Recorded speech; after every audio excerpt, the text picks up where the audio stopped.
Bonjour, c'est Virginie. La leçon d'aujourd'hui a pour titre « La dernière lettre à un ami ».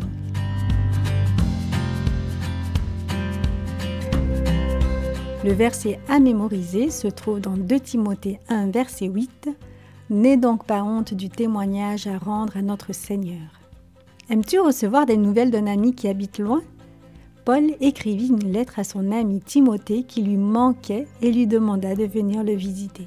Paul regarda sa cellule de prison vide. Elle était laide, mal éclairée et peu confortable. Mais il sourit en pensant à son ami Timothée. Ils avaient fait beaucoup de choses ensemble. Leurs difficultés et la joie de travailler ensemble pour Jésus avaient fait d'eux d'excellents amis. Mais plus que cela, ils étaient comme père et fils. Paul se souvint de leur première rencontre. Il était allé à Lystre où certaines personnes ne voulaient pas qu'il prêche.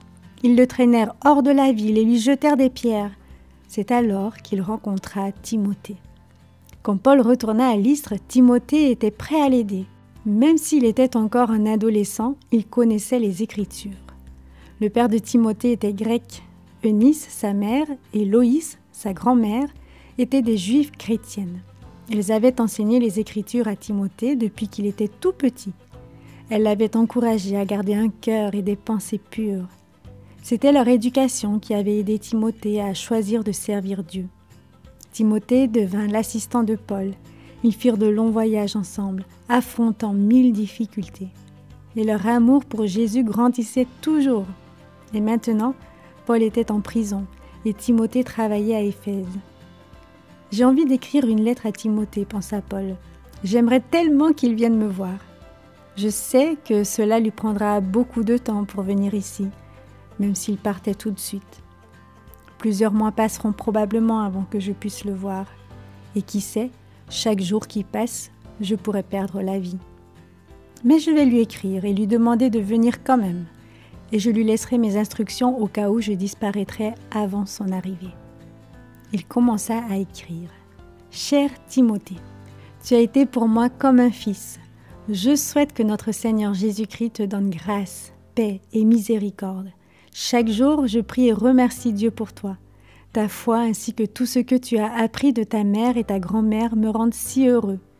Utilise ce don de la foi et fais-le se propager comme un grand feu. N'aie peur de rien ni de personne.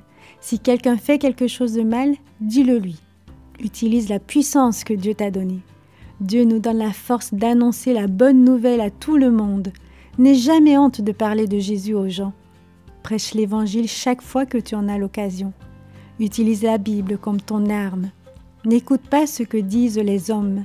Lis-y toi-même ce qui est vrai. N'écoute pas ceux qui enseignent des mensonges et protège les autres croyants de leur tromperie. Enseigne-leur tout ce que je t'ai moi-même enseigné. Le Saint-Esprit t'aidera. Même si je suis en prison, continue à croire en Dieu jusqu'à ma mort.